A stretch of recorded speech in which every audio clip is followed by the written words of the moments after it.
নমস্কাৰ নিউজৰ বাতৰিলৈ স্বাগতম জনাই ষ্টুডিঅ'ৰ মজিয়াত মই পল দাস চাহক আজিৰ বাতৰি যোৰহাট চহৰৰ এখনি আগশাৰীৰ শিক্ষানুষ্ঠান দিল্লী পাব্লিক স্কুলৰ উদ্যোগত উলহ মালহেৰে উদযাপন কৰা হয় প্ৰাক ভোগালী বিহু আৰু মকৰ সংক্ৰান্তি ভেলাঘৰ মেজি সাজি চিৰা পিঠা জলপান দৈ সান্দহ মুড়ি হুৰুম মাকৈ ৰঙা আলু কাঠ আলু আৰু মোৱা আলুৰে অতি আনন্দৰে উদযাপন কৰিলে প্ৰাক Bhogali Bihu news direct report Jorhat চহৰৰ এখনি আগশাৰীৰ শিক্ষা অনুষ্ঠান দিল্লী পাব্লিক স্কুলৰ উদ্যোগত উলহ মালহেৰে উদযাপন কৰা হয় প্ৰাক ভোগালী বিহু আৰু মকৰ সংক্ৰান্তি ভেলাঘৰ মেজি সাজি চিৰা পিঠা জলপান দৈ সান্দহ মুড়ি হুৰুম মাকৈ ৰঙা আলু কাঠ আলু মোৱা আলুৰে অতি আনন্দৰে উদযাপন কৰা হয় প্ৰাক মাঘ বিহু উল্লেখযোগ্য যে যোৰহাট চহৰৰ মালপথাৰস্থিত এখনি আগশাৰীৰ অগ্ৰণী শিক্ষানুষ্ঠান দিল্লী পাব্লিক স্কুলত প্ৰাক ভোগালী আৰু মকৰ সংক্ৰান্তি উদযাপন কৰা হয় দিনজোৰা কাৰ্যসূচীৰে উলহ মালহেৰে বিহু উদযাপনৰ পৰম্পৰা ৰীতি নীতি আৰু খাদ্য সংস্কৃতি যেন নৱপ্ৰজন্মৰ পৰা হেৰাই নাযায় সেই উদ্দেশ্যে এই অনুষ্ঠানত বিশেষ ব্যৱস্থা গ্ৰহণ কৰা হয় ছাত্ৰ ছাত্ৰীৰ মাজত বিহুৰ লগত জড়িত খাদ্যসমূহ যেনে চিৰা দৈ পিঠা সান্দহ মুড়ি হুৰুম মাকৈ ৰঙা আলু মোৱা আলু কাঠ আলু আৰু বিভিন্ন খাদ্য সামগ্ৰী চমুকৈ পৰিচয় কৰাই দিয়া হয় পাব্লিক স্কুল যোৰহাটত আমাৰ মাঘ বিহু চেলিব্ৰেট কৰিছোঁ আমাৰ ল'ৰা ছোৱালীয়ে বিহু কথা পাহৰি গৈছে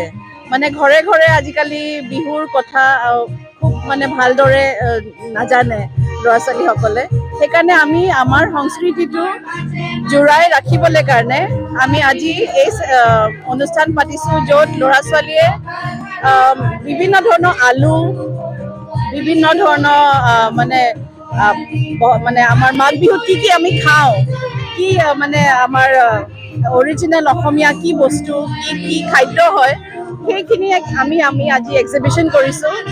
আৰু সেই হিচাপে আমি ভাবোঁ যে আমাৰ ল'ৰা ছোৱালীখিনি এই অসমীয়া জাতি অসমীয়াৰ আমাৰ যিখিনি অনুষ্ঠান অসমীয়াৰ আমি যিখিনি চেলিব্ৰেশ্যনছ সেইখিনি যাতে বুজাই ৰাখিব পাৰোঁ আমি আজি মকৰ সংক্ৰান্তি সেইও আমি কথা কৈছোঁ বিভিন্ন ষ্টেটত পোংগল হয় তাৰপিছত আপোনাৰ লৰি হয় সেয়াও আমি বুজাইছোঁ যাতে আমি চব unity in one unity in diversity actually এই কথাষাৰ আমি বুজাব খোজোঁ আজি বিহুৰ কাৰণে চবৰ কাৰণে উলগ জনালোঁ নাটকখন এৱাৰ্ড পাইছে গুৱাহাটী মাজখোৱাত হৈছিলে এই নাটকখনৰ একচুৱেলি গোটেই মূল মানে কোৰটো হৈছে অসমীয়া সংস্কৃতি আৰু বিহু আৰু শংকৰদেৱৰ কথা লৈ পেলাই এখন মিউজিকেল ড্ৰামা হয় সেই আমাৰ বেষ্ট এক্টৰ এৱাৰ্ডো পাইছে আমি আমাৰ ল'ৰা ছোৱালীয়ে এইটো নাটকত উক্ত অনুষ্ঠানত ছাত্ৰ ছাত্ৰীয়ে অসমীয়া পৰম্পৰাগত নৃত্যৰ লগতে বিভিন্ন জনগোষ্ঠীয় নৃত্য আৰু ভাৰতৰ বিভিন্ন ৰাজ্যৰ সাংস্কৃতিক নৃত্য প্ৰদৰ্শন কৰে এই সাংস্কৃতিক বহুমুখিতাৰ মাজত তেওঁলোকৰ আনন্দিত উপস্থিতি লক্ষ্য কৰা যায় বিদ্যালয়খনিৰ কৰ্তৃপক্ষই উল্লেখ কৰে যে এই ধৰণৰ অনুষ্ঠানৰ জৰিয়তে ছাত্ৰ ছাত্ৰীয়ে অসমীয়া পৰম্পৰা ৰীতি নীতি আৰু খাদ্য সংস্কৃতিৰ সৈতে পৰিচিত হোৱাৰ সুযোগ পায় এই দিশে পৰম্পৰা সংৰক্ষণ আৰু নৱপ্ৰজন্মক সেই বিষয়ে শিক্ষিত কৰাৰ এক সৰু প্ৰয়াস কৰা হৈছে যোৰহাটৰ পৰা অনুপম বৰাৰ সহযোগত কংকনজ্যোতি শৰ্মাৰ এক বিশেষ প্ৰতিবেদন নিউজ নাও